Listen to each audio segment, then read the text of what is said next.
to tell the story of wondrous things above, of Jesus and his glory, of Jesus and his love. I love to tell the story because I know it is true. It satisfies my longing as nothing else can do. That voice. Not mine, mind you, my grandfather's. Jewel Johnson. Jewel Johnson, if you just came in, just feel free. We got some seats here. We got a couple right here. Don't feel bad, stand up. Jewel Johnson was my grandfather, a third-generation Norwegian American who grew up on the South Dakota prairie. And he was the choir at Bethany Lutheran Church. So Bethany Lutheran Church, about 30 people, a little Norwegian Lutheran church on the prairies of South Dakota in Hurley, South Dakota. And my grandfather was the choir because he was the loudest singer. So whatever hymn he was singing or whatever speed he was singing at is what everyone else had to sing at. It was convenient that his wife, my grandmother, was also the organist, so she would keep up with him. He wouldn't play with her. But I think about my grandfather a lot in the work that I do. About almost 10 years ago now, my brother and I moved back home, and we saw these businesses in South Dakota that were struggling to keep up. And our original idea was, what if we could just help these companies connect with more people to sell, their goods so they would actually survive the digital age? And so we came home I was living above the Arctic Circle in Tromsø, Norway. My brother was in Minneapolis. We came home and we were going to teach small businesses to use technology. Come on in, guys. We got some seats right here. Nice little big aisle you can walk into without tripping. Come on in, feel free. And that's kind of how things got started. And I learned a lot from my grandfather over the years, and I think one of the big lessons I've learned from him is that when we talk about social media, when we talk about Facebook, we're not talking about anything new. Like, this is something we've been doing for generations, right? We've been connecting, we've been sharing. For him, it was going to church on Sunday. He was work 6 days a week, 6 to 6, and never on Sunday, right? Sunday was the time he networked, when he got the gossip, when he told people what was going on, when he learned how other farmers were doing. Today, that has just changed, right? The place that we communicate and share has changed. But the skills are deeply embedded. I always think of this from my family photo album as, my grandmother Instagramming, right? So here they bought the car. They wrote the tags on the back, our new car, green bottom, cream top, got it home from Parker November 13th, right? This is nothing different. We know how to do this. When my grandfather later in life decided to go into politics, he created his profile, right? This is his Facebook profile, I think we could say, in the late 70s. Farmer feeder, which I always thought was very concise. He didn't even need 140 characters to tell people what he did. But this idea of communication, of sharing, of connecting is nothing new, right? And what's changed is the platform, which is now, I'm going to tell you, a duopoly between Facebook and Google. And we're going to have to learn how to use this. What I'm going to do today is talk this first session about how to use Facebook, how to set it up, how to use it like a professional business. But I think the question on everyone's mind is what's happening. Like, as we speak, Mark is in Congress, explaining the internet to senators, right? He's teaching them how to use the internet, which is something I've been doing for 10 years, so I empathize. But the changes coming is not going to make Facebook go away, I'm going to argue. I think it's actually going to entrench Facebook as the only potential place where we're able to do a lot of this marketing, a lot of this connecting. So it's going to be really fascinating. So the reason why we're here, the reason why Mark is in front of Congress, why things are changing, is a big shift in business. And the name that I really like calling it, that I've seen and read about other places, is aggregation theory. It's basically this idea that in the olden days, whenever you think that was, you as an auto dealer would get business simply because of the fact you existed where you were, right? My grandfather went to church because that was the church next to him, right? He went to the coffee shop in Hurley because that was the cafe. So the fact that you are a distributor of cars in your area means and meant that you got business, right? Simply having the distribution was enough. And so consumers would come to the distributor, they would pay for all that hassle to get them from Detroit all the way to whatever towns you live in, and that's how we made money. But a big shift now is that we no longer need distributors in most industries. In automotive, it's a little bit slower to change, right? But even in automotive, it's not hard for me anymore to find what I'm looking for, right? I can go out and look for someone who has the exact vehicle I want. I don't just walk down the street and see what you have. So you no longer get to decide what I see. Instead, the people who get to decide what I see, what I buy, what I shop for, what I learn about, are the people who control the consumption. In that case, it's two places. It's Google and Facebook, essentially. I always say that Google is the what, Facebook is the who. So when I'm looking for something, I go to Google. If I'm looking for someone, I go to Facebook. And as marketers, as auto dealers, that's a really easy way for us to start to think about where should we be, where should we spend our time and money. Are you going after people who are looking for a thing? They know exactly what they're shopping for, and that's where you want to be. Or are you going after people who are likely to buy from you because of who they are, right? And so this change to aggregation has this other effect, which is the more people that use it, the better it is.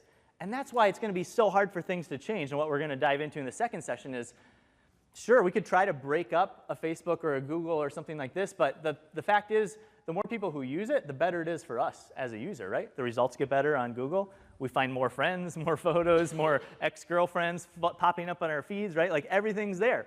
So breaking it up is a challenge, because even if you break it up, the next one is going to do the same thing, right? Is aggregate the information. And that's kind of the age that we're living in.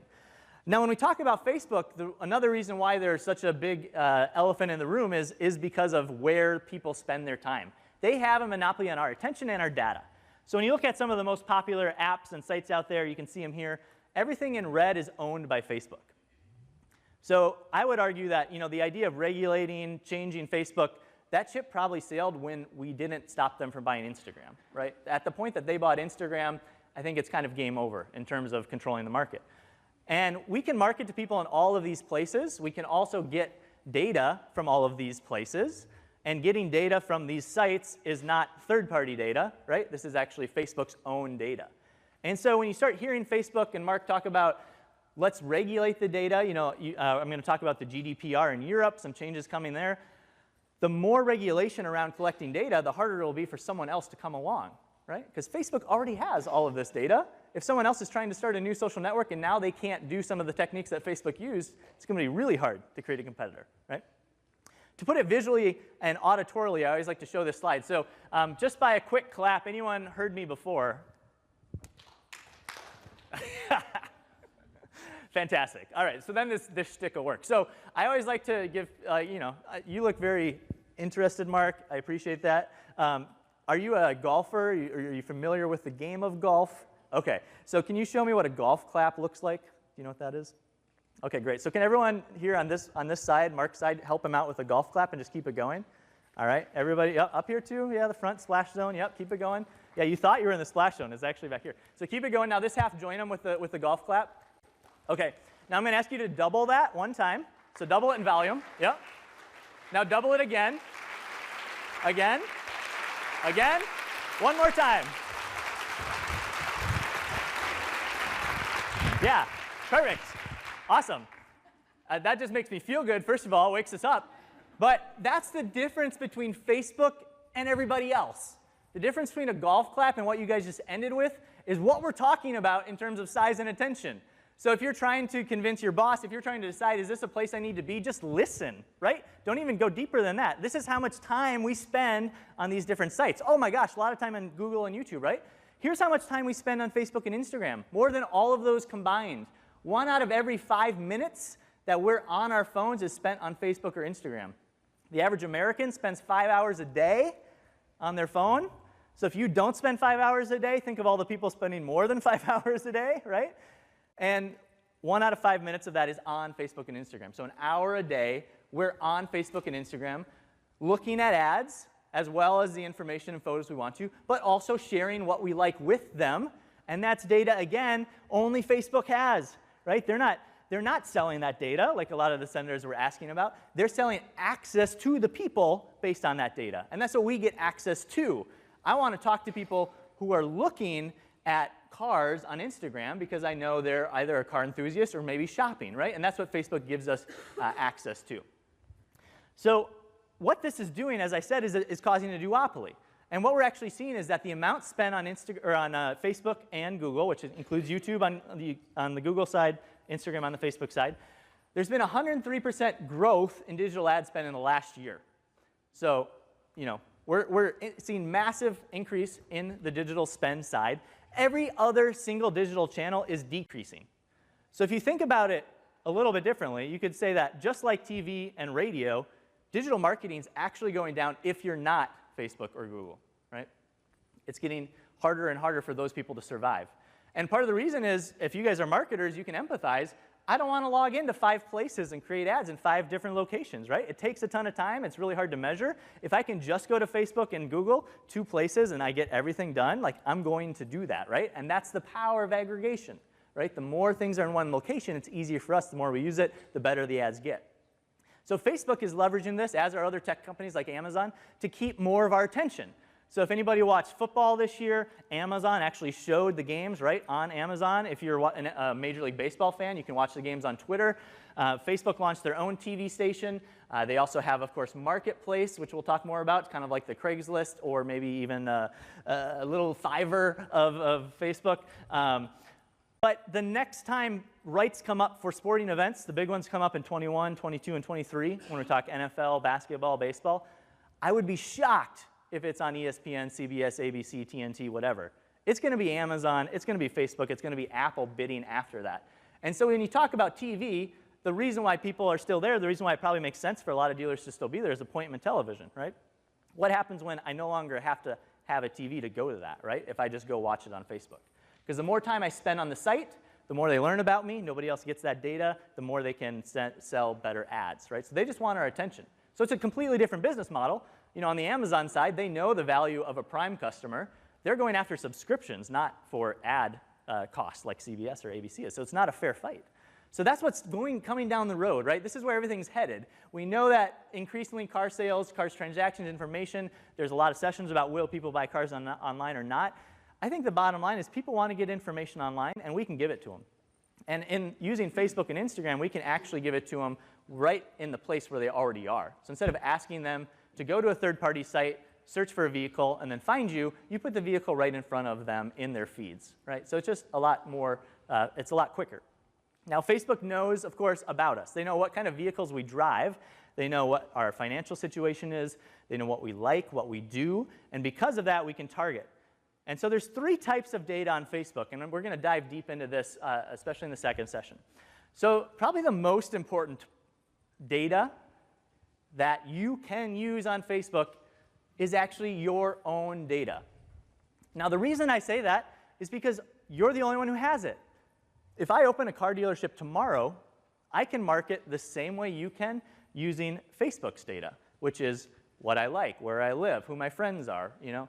I can also use, right now, the third-party data, which is purchased from Oracle, which owns IHS Polk, right? So I can actually market to people who own specific vehicles. I can market to people who are in market for specific vehicles. I can market based on credit score history. I can market based on what you shop for at the grocery store.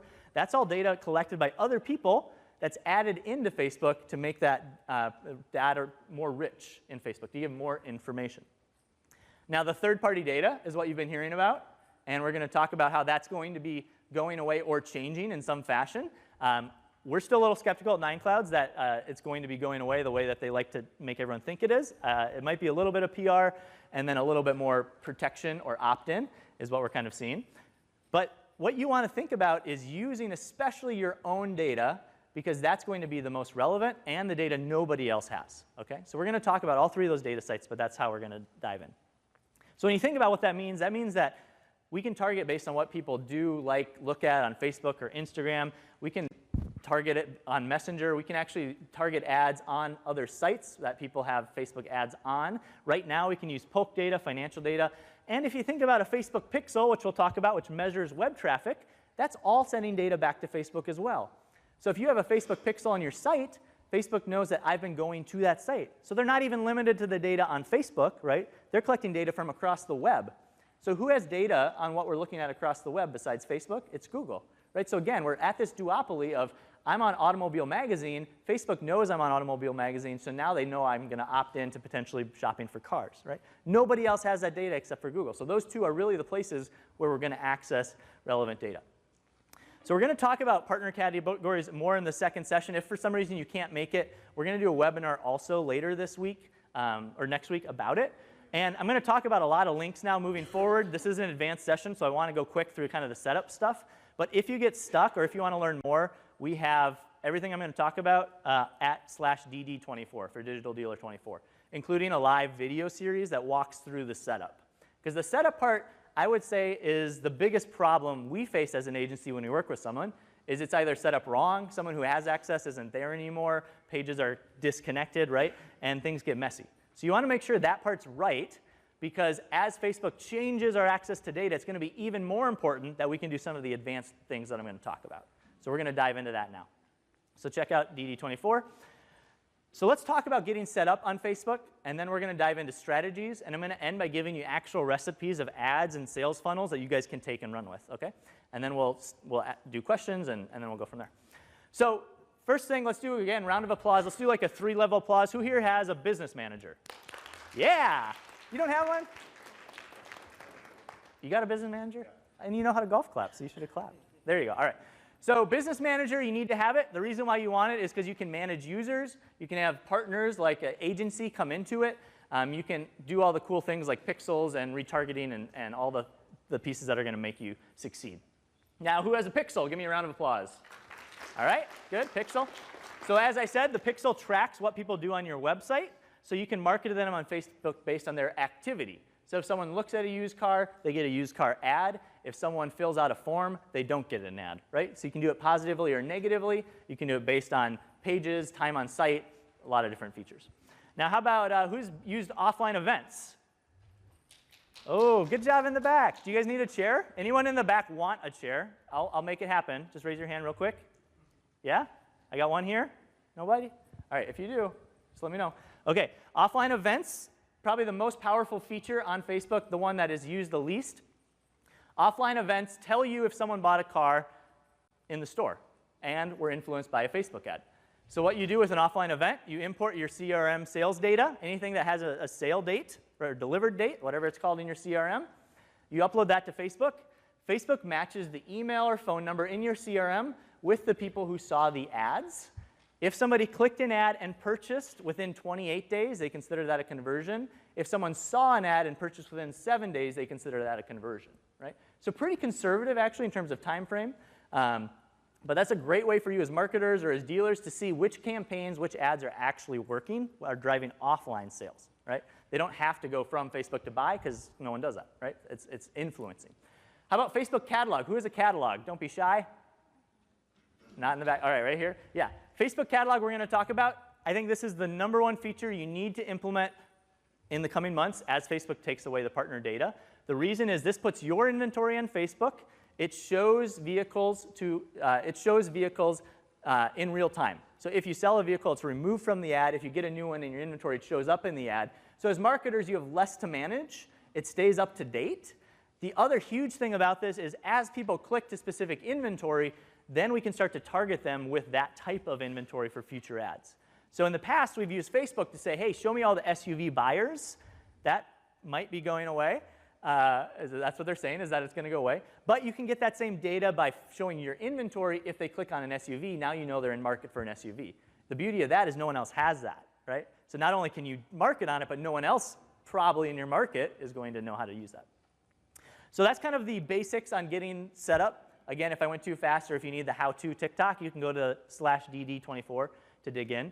Offline events I wanted to just dive into because not a lot of you are using it yet, and it's something that is definitely worthwhile. This is what it looks like when you import your sales data. So it'll give you, by event time when things are happening. You can do leads and sales. If you want to do service, you could do that as well. Just do different imports. A really key factor with offline events is that Facebook does not dedupe, which means if you import on April 1st for the last month, and then you import on April 15th for the last 2 months, it'll count those people twice. So you have to make sure you do it at the same time, end of the month for 30 days past. Otherwise, you'll be counting your sales twice, 3 times, and then you'll feel really good about yourself, but it's not accurate, right? So you want to make sure you know when you're out importing it. And once you do that, what you'll see is this third column called offline purchases. It's just a drop down on the ads manager.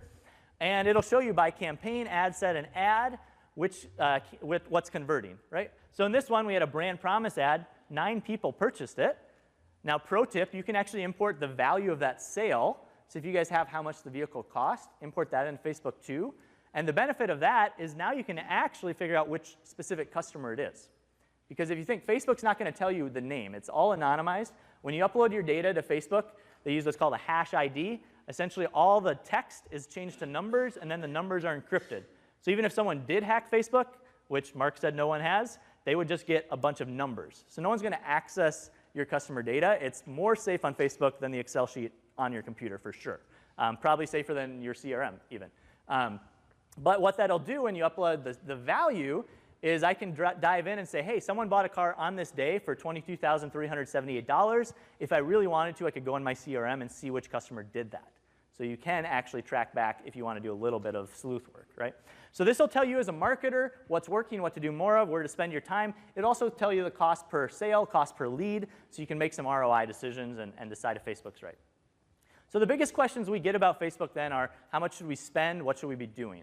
So to give you kind of a quick rule of thumb, at 9Clouds, we use what's called the rule of 1.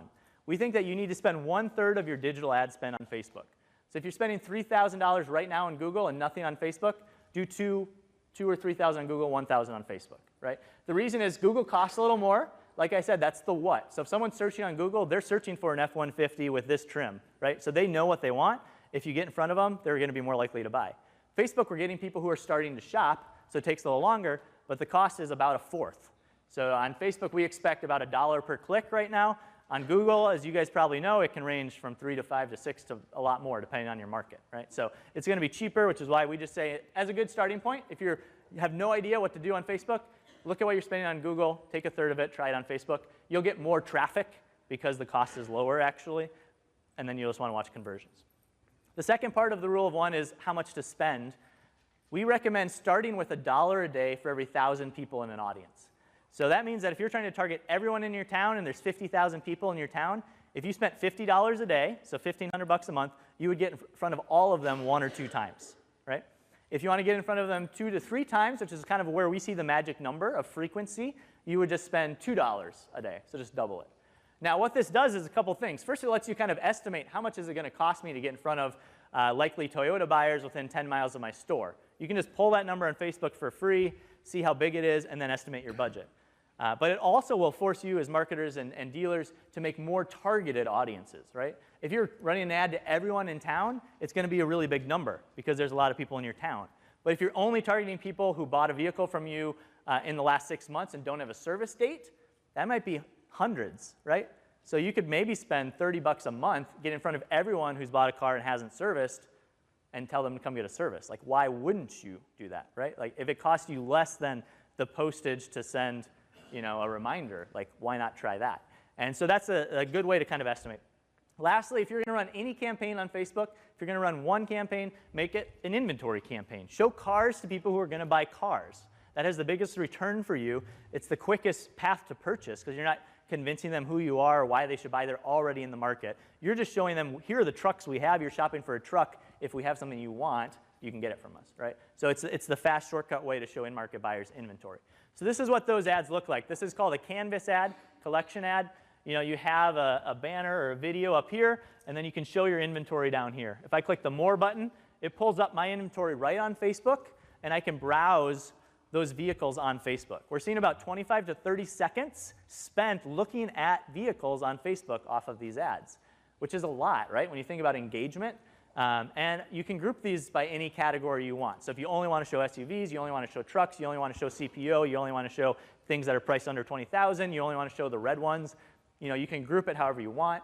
And again, as people click, now I know what they're into. They're into SUVs, they're into red SUVs, and these ads get more and more specific as they go down the funnel. Does that make sense so far? Cool.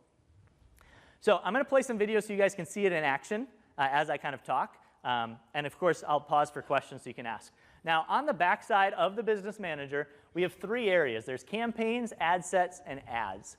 Campaign is the why. Why are you running this ad? Are you trying to get traffic? Are you trying to get video views? Are you trying to get people to talk to you on Facebook Messenger? That's this page right here that we're looking at. And most dealer campaigns are going to end up in this consideration phase. It's really tough to get someone to buy a vehicle off of Facebook, right? We do retargeting here, dynamic retargeting. Otherwise, you're mostly in this area. We're trying to send people to the website, talk to you, watch a video, or get a lead, a form submission on Facebook. So most of the time, you'll be under that traffic consideration area. So campaign is the why, ad set is the who. Who are we talking to? And this is the real power of Facebook, is the targeting, right? Because we can get only in front of the people we want to and not spend for the other people. Then the what is the ad level. What are we going to say? What's the photo? What's the text? The beauty of Facebook and digital ads in general is we can throw everything at the wall and see what sticks. We can put 10 versions of an ad up. Facebook will test it for us, let the one run that has the highest conversion. The trick is you need to tell Facebook what you measure as success. So if you're uploading sales and you measure sales as your success metric, Facebook will optimize around that. If you're optimizing around a form submission or a page view, it'll optimize around that. So you just need to make sure that you know what your goal is, right? And that's all we'll talk about conversions. So I want to walk through the different ads, kind of styles. The ones you'll see at the beginning are ones you're very used to seeing, right? These are just single image, single video ads, simple message with a button, shop now, book now, learn more. You'll see the little sponsored text at the top. Here's an example of a video ad. So you can see the sponsored at the top. When they click the video, it plays right here in the ad. Car of the week, and so have we have a very special guest audio. this week. I'm very honored to have. You can see that people can share it, like you can see on the bottom. This is an example of a carousel ad. This is an ad that swipes through on the phone or clicks through on the desktop. What's nice about the carousel is Facebook will show the what are called cards, those up and down vertical images, in order of conversion. So if you put 5 of them up, it'll put the most popular one at the front if you want it to. We love these ads to show why to shop at a dealership or to segment your customers. So if you're showing a carousel ad to, say, a large audience, if people click on the first card, which is SUV, then they're going to get our SUV incentives or our deals. If they click on the second one, they're going to get this deal, right? So carousels are really good to segment your audience into different tracks and then follow up with them in those kind of funnels. Here's just another example. You can do use, new, obviously. You can put little text on the bottom with mileage or prices. And these can also be dynamic, which we'll talk about. So the name of the text underneath the photo would change based on your inventory feed. So whatever you have as the description, the title, the description would show up in that ad. So that's really nice for management. So lead ads, anyone running lead ads? Round of applause, hands, yep, all right, cool. So lead ads are filling out a form on Facebook, and that can get sent to someone via email or pushed into your CRM using what's called an ADF email. These work really well for finance, for trade-in, for claiming a voucher, RSVP to an event. You need to give someone a reason to fill out the form, just like your website. But the big benefit of a Facebook form versus a website form, they don't have to fill out anything that Facebook doesn't, or they don't have to fill out anything that Facebook knows. So Facebook knows everyone's name, they know everyone's email, they probably know everyone's phone number. So if that's all you want, for me to fill out this form, it's 2 clicks with my thumb, right? I click the button that says download, and then I click the button that says submit. I don't have to use my thumb to type my email to you. If you think about your website forms, how long it takes on a phone to fill it out, it's a big hurdle. So these get pretty good conversions. We are seeing on average $20-30 per lead form. We're seeing about 10 to 15% conversion. So $200-300 sale, most dealers will take that all day, right? Again, it comes down to targeting and messaging, but that's what I would hope for. And if you are a manager, you're a COO, like my friend Ben here, you want to ask your marketers for the metrics of offline conversion and cost per lead, because those are things you can control and watch. And as the cost starts to go up, you might know that you maxed out your audience, right? You don't need to spend more. That's as much as you can get. So lead forms. Messenger is probably my favorite one right now because it's fairly new. People are starting to figure out what to do with it.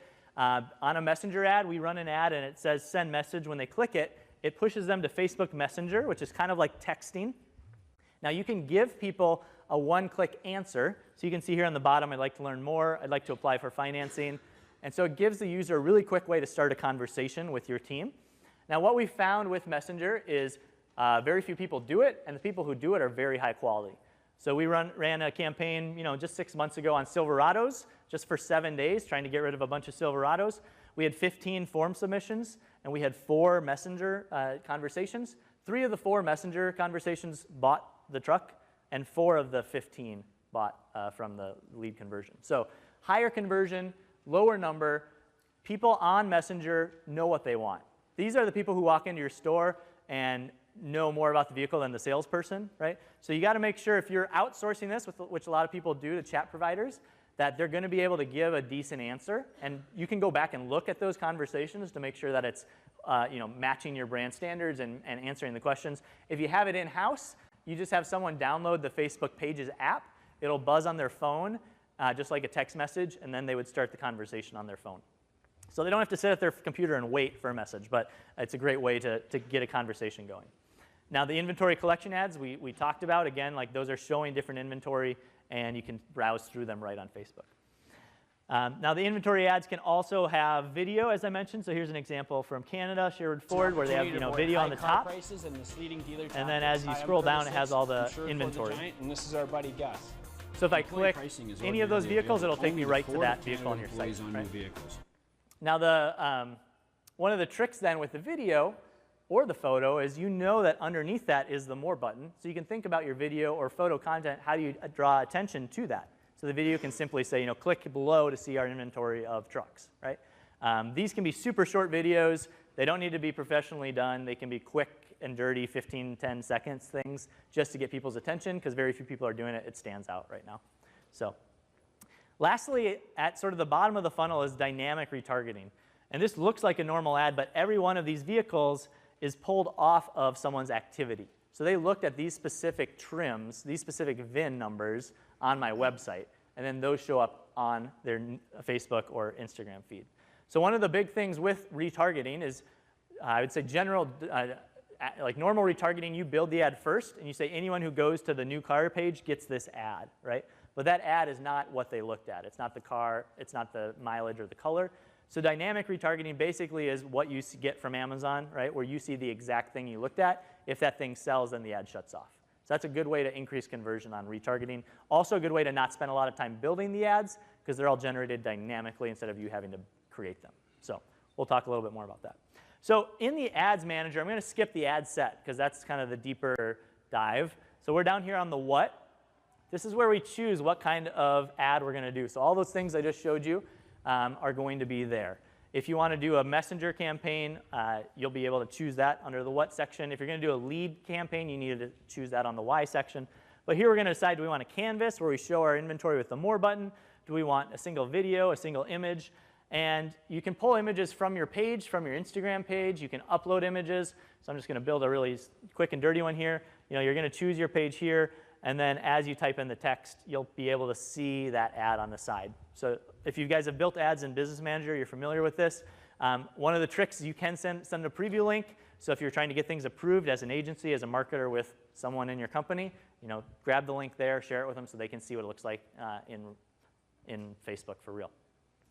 So here's photo, 3 generations of farmers. My uncle is still on the family farm in Hurley, farming. We go out there for Easter, and we do egg toss every year. So you stand in 2 lines, and you toss the egg, and then you step back, and you keep doing that. And so we've gotten really good. Like, there's some natural deficiencies in the turf, I would say, at the family farm. So you really got to know where to stand. And also, you can't be with someone in your immediate family. So you learn pretty quick, like, how to get the young cousins who are like, throwing like these ones across the yard. So, that's what I grew up in, this kind of family of communicating, of sharing, of talking. And I think some of the lessons I learned there work so well for marketing, which is you just want to help people. You just want to talk to people about what they care about. And Facebook is no different. We can pull the lever on Facebook because it is an ad platform, but probably the easiest way to use Facebook is to supercharge actually good information. So if you guys are creating blog posts, if you have a website that's engaging, if you have videos of your team, anything that personalizes your dealership, you're in the top 5% nationwide, because most dealers have their website out of the box. It doesn't say anything or show any people, right? So if you can create that blog post about when to take your winter tires off, and then use Facebook to get that post to a wider audience, that's going to be a really easy way to grow your audience. And as we're going to talk about moving forward, the more data you have, the more clicks you get, the better. Because as Facebook starts taking away access to third-party data, you are going to be the only one who can market off of that. So we want to get that information. My grandpa did a really great trick when he was running for office. On the back of his profile, he had a list of all the South Dakota license plate numbers. So in South Dakota, every license plate has a number on it, and that tells you what county you're from. Now, the funny part is this was created, I think, in 1960 after the census. So we're always really sore in Brookings County because in 1960 we were the 6th largest county with 20,000 people. And now we're the 4th largest with 30,000 people. So we get really prickly that we're 6 instead of 4. But if someone cuts you off in South Dakota, you want to be able to appropriately swear at them, right? So you need this card to, where are they from? Oh, okay. And it's hard because the top 10 are easy. Top 10 are based on population. So I know number 1 is going to be Minnehaha, where Sioux Falls is, right?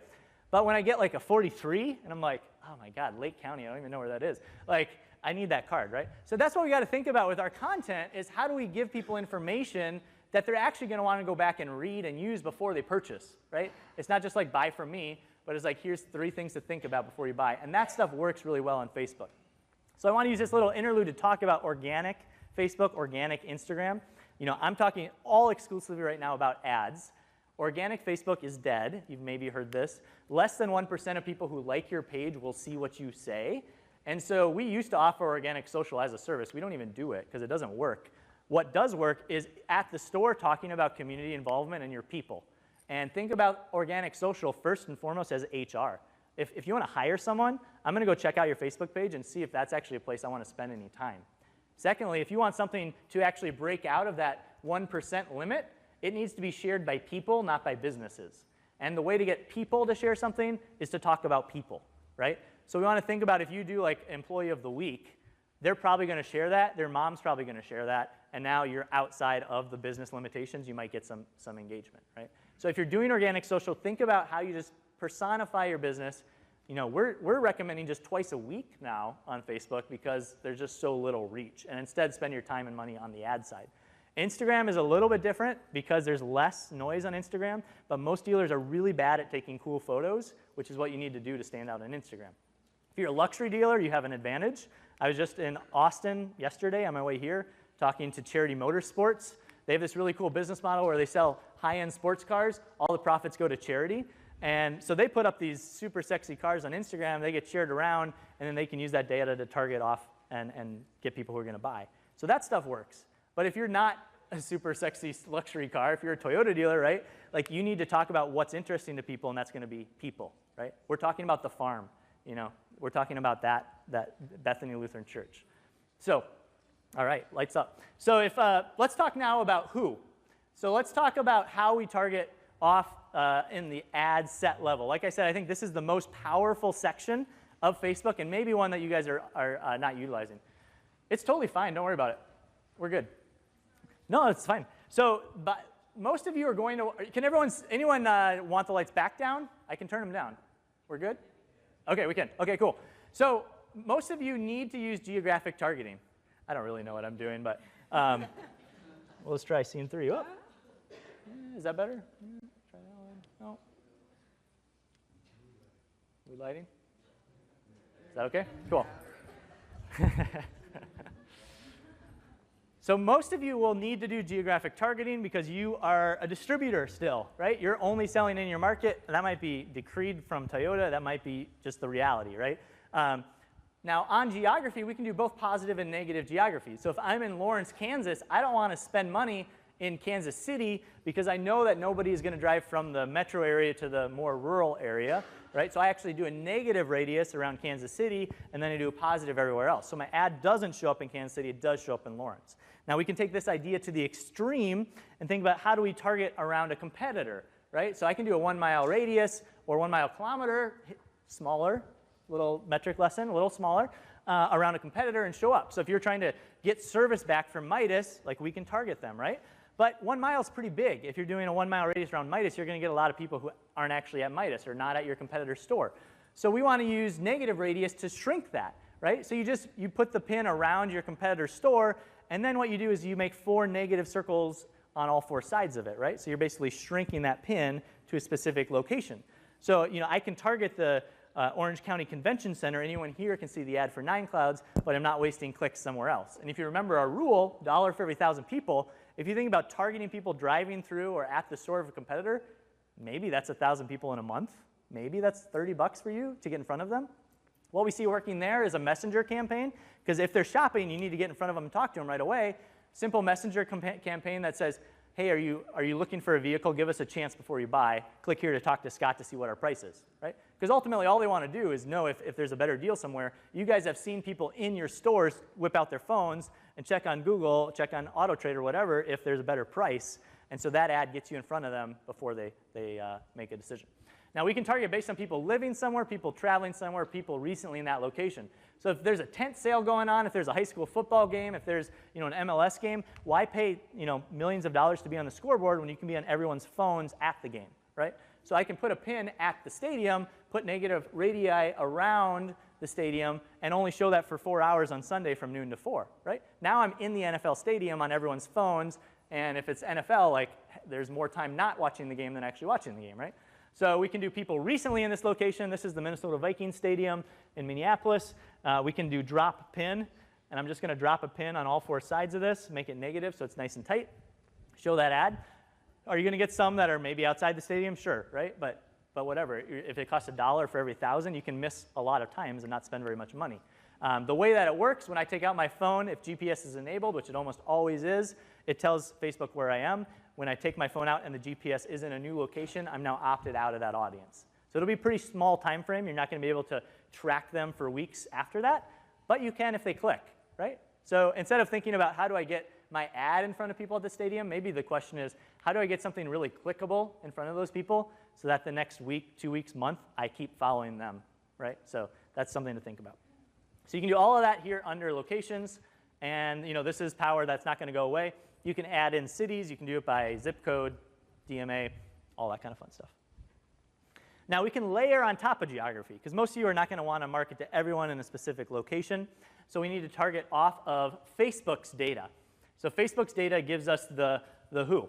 So we can target off of education level. We can target off of industries that they work in. We can target off of what they like. We can target off of one of my favorites is life events, when someone's recently married, when someone has kids. If you think about when people buy cars, I had my 3rd girl 3 months ago. Like, I needed a bigger car, right? Like, I'm going to buy a car when I go from 2 to 3 kids, right? Those are the times you want to be in front of people. Think about if someone is new to town and owns a Honda Civic and you're a Honda dealership, why would you not run service ads to that person? Again, we're talking about dozens of people moving to your town that own a specific vehicle, not thousands. So for $20 a month, you can probably get a service ad in front of every new person who moves to town who owns whatever you sell. Simple, right? And that's not an ad that you have to redo. That just rolls, right? Put your $20 to it and get a couple service customers. So there's lots of ways we can think about, life events of different information. One of the workarounds we're going to talk about is actually going to be under this Facebook data, where we can target based on industries. So say you sell trucks, you might want to target people who work in certain industries, construction, heavier industries. If you're commercial, if you're doing any fleet stuff, that would be a good way to do that. So we can target off of Facebook's data, obviously age and gender. You can think about when people buy. Now, one of the keys I always remind people, you can also exclude people, right? So if you want people who are not making less than $50,000, you can exclude those people. If you don't want people who work in certain industries, you can do that. If you don't want people who meet certain criteria, you can also exclude. So that helps us narrow things in. I always exclude people who bought in the last 12 months. Just under the assumption that, yeah, they might buy again, but most likely they're clicking back to see if the vehicle they bought is any cheaper, right? Or showing people their car. So you can exclude that. You can also exclude people from certain businesses. So if you don't want your competitors to see your ads, exclude them, right? Or exclude your own staff so you don't waste clicks and waste money, right? So you can do all that under the demographics. Now, Facebook has an entire section with automotive data. And so we can target ads off of Polk data, which is the easiest and most powerful way for you guys to run ads. So we can run ads off of people who are in market, near market, or max in market, which basically means how soon are they going to buy. This is based on Oracle data. So my friend Tim is here. Tim, you want to raise your hand? So Tim's from Oracle. I call them the drug dealers of data. Oracle basically owns and sucks up all this data, and then they give that data to other companies like Facebook, Twitter, help match it across platforms. So if you're doing TV and digital, like, you can talk to the same people. So he's the guy to talk to if you want some additional data information. So this information helps us target customers. We can target, for example, by body style, who's going to buy an SUV. We can target based on vehicle age. That could be what they own or what they're shopping for. Based on price. We can do it off of brand. If you talk to Tim, he'll actually let you target not only off of brand, but also off of model. So you can target ads not only to Honda buyers, but to Honda CR-V buyers. So you can get more specific. The one thing I would caution you is there's so much data and power here. A lot of times it turns into navel gazing. Like if you're marketing in a 10-mile radius to likely Honda buyers, do you really need to get down to CR-V? Like you're probably excluding a lot of people, and it's not going to cost you very much to talk to all of those Honda buyers, right? So at some point we get too targeted that it's maybe not worth it. And with changes coming to Facebook, you're going to almost have to go up a level instead of being all the way down to the model level. So that's going to be something you want to do. So if you do request more data from Tim, that'll show up here under partner categories by request. And this is kind of what it looks like. I think we'll just jump ahead. We can target off of financial information purchased from Equifax. Don't worry, your data's safe, guys. And so you can target off of salary. You can target off of income. You can exclude off of any of that. Obviously, if you're doing any repair credit ads, like that's a really easy way to find those people. Run it off of income with a lead ad that says click here to see if you can qualify, and then get them on the phone. So that's a really nice campaign. You can target off of number of credit cards. I mean, the data, this is the part that freaks people out, right? They have all this information. Now, a lot of this information is their own. So what I just showed you, that automotive, that financial, is third-party data, and that's going to be going away in some form on June 30th. And we'll talk about how to kind of navigate that in the next session. But what you need to know at a quick level, if you're not coming back in about 15 minutes, is June 30th, right now, Facebook's saying that you'll no longer be able to create new campaigns with partner data, meaning the Oracle data, like finance, Polk data. If you have an ad created by June 30th, it can keep running until October 1st. So what that tells me is if you are an auto dealer, set those campaigns up before June 30th, right? Because no one else in your market, as things stand right now, will have access to that data. Now, if you were going to ask me my prediction, I would say that Facebook had a big announcement saying we're taking this data away, and now they're slowly walking it back saying, actually, if you verify that you're working for the company and you verify you're not going to use it incorrectly, like you might get access to it. So things are moving fast, but at the very extreme, have stuff set up by June 30th with that data so you get some months of using it. Now, lastly, if you want to run ads off of your own data, you can export it from your CRM and upload it as a customer file, or you can also build data without even getting their information off of engagement. So if they're watching a video, if they're clicking on the SUV ad, now we know that, and we can target them. Or we can export everyone in your CRM who hasn't bought in 2 years, show them ads, export people who paid cash, export people whose lease is going to be up in a year, right? Like any of the stuff you do normally for email campaigns, we can take into Facebook. You can also extend your email or traditional mail campaigns. Anyone who received our email, didn't click on it, gets an ad, right? Anyone who got the mail drop also gets an ad with the same message. That stuff really amplifies and works well. So you just import that data and you match it. You need the email, essentially, is all you really need. As I mentioned, engagement, one of my favorites. And I want to get to the recipes real quick. So we just came out about a month ago with a book called Facebook Advertising. And what we did is we put 25-ish recipes and showed people how they could use ads to send people down a funnel. So I wanted to give you 9 of these. I'll go fairly quick, but we're going to revisit them in the second session if you want to dive in. So basically what I want to think about on Facebook is how do we build a funnel where we build interest, then we target, and then we convert them, right? So at the top, we run an ad like this. This one's reaching shoppers down the road, so it's specific geography. I'm showing you the ad here. I'm showing you what we're targeting here and kind of explaining it, as long as the difficulty and how to set up. All of these slides are on nineclouds.com/dd24, so if I go too fast, you can grab them. But in this one, we show this to a lot of people in Anaconda, Montana, because they want to bring them over to Butte. If they click on that ad, and if they click on trucks, then I'm going to show them my inventory ad. So they clicked on the SUV ad, so now they see my SUV inventory. So I'm using that Facebook engagement criteria. I'm also adding in people who are likely to buy. So I'm using both retargeting as well as a custom, as well as third-party data. So then I show them my inventory. I maybe put in whatever the incentive is. As a marketer, you can just edit that incentive once a month, right? So it's really easy to keep your ads running without having to rebuild them every month. If you don't get the incentives till the 7th of the month, you still have 6 days of an ad running. You can just take the incentive off, right? So you're not in the dark. Now, if they click into that, I'm going to give them an ad that says why they should shop with me or to take action. So here's our test drive form. Here's our contact us form. Here's our messenger form. So you're getting them down, and you're only showing this ad to the people who have clicked through one of those 2 steps. So that audience is tiny. It's really cheap, right? Another great way to do it is with video. It's about 1 cent per video view. So I show a video to a large audience saying why my dealership is unique. If they watch that video, then they maybe get my inventory. I keep the message coming about that service or about family ownership, whatever it might be. And then if they click into the inventory, I'm going to give them the retargeting of the exact vehicles they looked at.